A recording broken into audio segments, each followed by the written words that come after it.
राधे राधे मित्रों, मैं आचार्य भरत कृष्णदास एक बार पुनः आप सभी का स्वागत करता हूं हमारे YouTube चैनल मेरा सांवरिया सरकार में।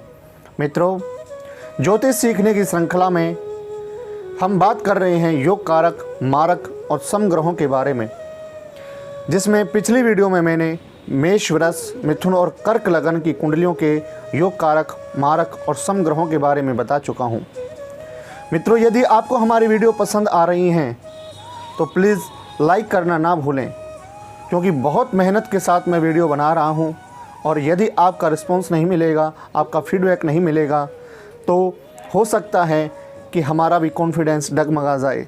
तो इसलिए ज्योतिष श्रृंखला निरंतर चलती रहे, उसके लिए आपने यदि अभी तक चैनल को सब्सक्राइब नहीं किया है तो चैनल को सब्सक्राइब करें और ज़्यादा से ज़्यादा वीडियो को शेयर करें, ताकि ज़्यादा से ज़्यादा जन जन तक यह ज्योतिष श्रृंखला की वीडियो पहुंच सकें।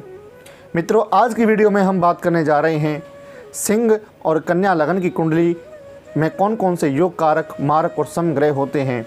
तो आइए चर्चा शुरू करते हैं सिंह लगन की कुंडली के साथ। सिंह लगन, लगन में जो राशि लिखी होती है वह उस लगन का जो स्वामी होता है वह लग्नेश कहलाता है। तो यहाँ पर पांचवी राशि सिंह राशि लिखी है और इसके लग्नेश होते हैं सूर्य। और मैं आपको पूर्व की वीडियो में भी बताता हुआ आ रहा हूँ कि लग्नेश हमेशा ही योग कारक ग्रह की श्रेणी में आते हैं। तो प्रथम भाव के स्वामी सूर्य लग्नेश योग कारक ग्रह बनते हैं। दूसरे भाव की बात करते हैं जहाँ 6 लिखा हुआ है, जिसके स्वामी होते हैं बुध। बुध देव सूर्य देव के मित्र हैं। बुध की 2 राशियां हैं। दूसरी राशि 11वें भाव में, जो कि आय का भाव होती है। दोनों ही भाव अच्छे मिले हैं, पहला धन भाव, दूसरा आय भाव। तो इस हिसाब से बुध भी इस कुंडली के योग कारक ग्रह की श्रेणी में आते हैं। तीसरे भाव की बात करते हैं जहां पर 7 लिखा है, तुला राशि। इनके स्वामी होते हैं शुक्र। शुक्र देवता की भी 2 राशि हैं। दूसरी राशि 10वें भाव में बैठी है, वृषभ राशि। तो शुक्र देवता को एक स्थान मेहनत का मिला है, तो वहीं दूसरा स्थान कर्म का स्थान मिला है, केंद्र का स्थान मिला है। और शुक्र देव सूर्य के शत्रु भी हैं। शत्रु होने के साथ साथ इनको एक स्थान केंद्र का मिला है, इसलिए हम मारक ग्रह की श्रेणी में नहीं आएंगे, अपितु यह समग्रह की श्रेणी में आएंगे। अब बात करते हैं चौथे भाव के बारे में, जहां 8 लिखा हुआ है, वृश्चिक राशि, जिसके स्वामी है मंगल।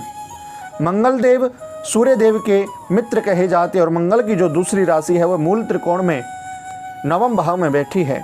तो उस हिसाब से भी यह इस कुंडली में योग कारक ग्रह की श्रेणी में आते हैं। बात करते हैं मूल त्रिकोण की इस भाव के बारे में, पंचम भाव के बारे में, जहां पर 9 लिखा है, धनु राशि, जिसके स्वामी हैं गुरुदेव। गुरुदेव को दूसरी राशि जो है वह बैठी है 8वें भाव में, लेकिन इससे कोई ज़्यादा फर्क नहीं पड़ेगा। क्यों? क्योंकि गुरुदेव सूर्य के मित्र भी हैं, वहीं एक स्थान इनको मूल त्रिकोण में भी मिला हुआ है।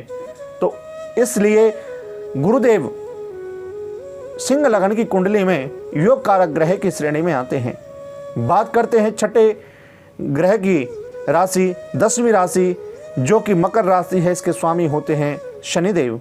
शनिदेव को एक स्थान मिला है 7वें भाव में। तो दोनों ही स्थान अच्छे नहीं हैं, उसके साथ साथ सूर्य के अति शत्रु भी हैं। इनमें आपस में मित्रता नहीं है। शनिदेव सूर्य को अपना शत्रु मानते हैं, तो इसलिए इनको हम मारक ग्रह की श्रेणी में लेकर के आते हैं।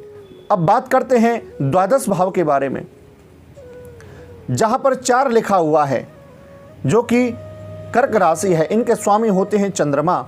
सूर्य और चंद्रमा के मध्य में मित्रता होती है, लेकिन स्थान अच्छा नहीं मिला है, स्थान मिला है व्यय का, इसलिए हम इनको मारक ग्रह की श्रेणी में लेकर के आते हैं।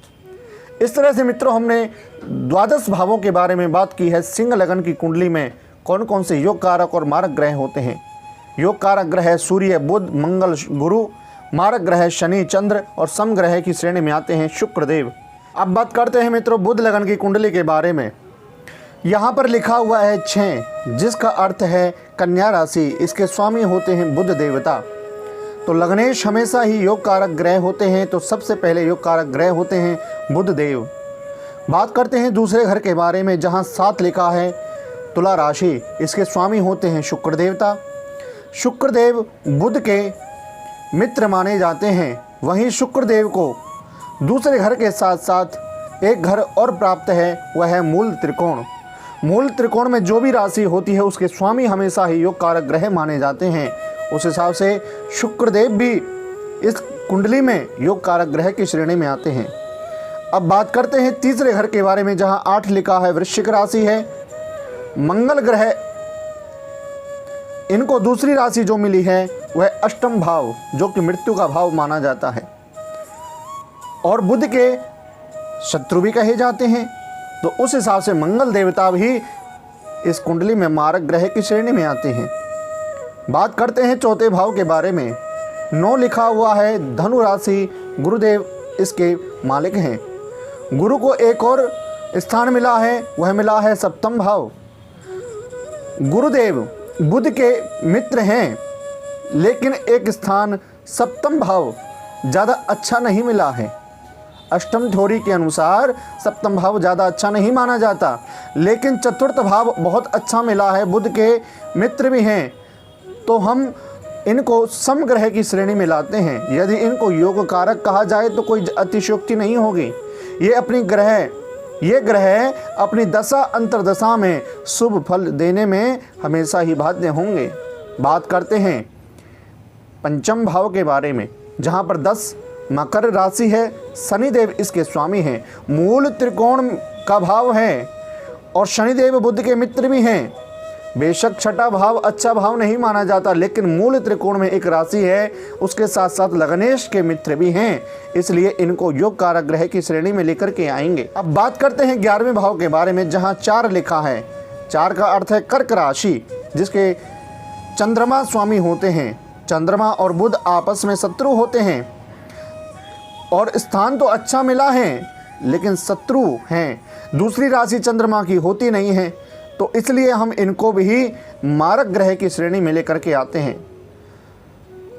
तो कन्या लगन की कुंडली में शुक्र, बुध, शनि योग कारक, सूर्य, चंद्र, मंगल मारक, वहीं बृहस्पति इस कुंडली में समग्रह की श्रेणी में आते हैं।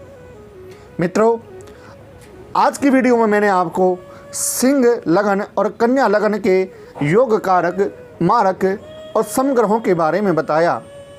मित्रों, यदि वीडियो आपको पसंद आई हो तो लाइक करना।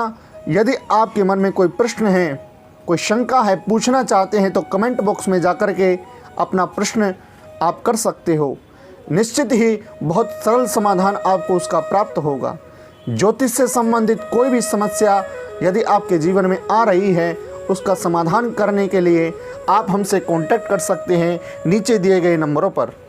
मित्रों, अगली वीडियो में मैं आपको तुला लगन और वृश्चिक लगन में योग कारक और मारक और समग्रहों के बारे में बताऊंगा। तब तक के लिए राधे राधे, जय श्री कृष्ण।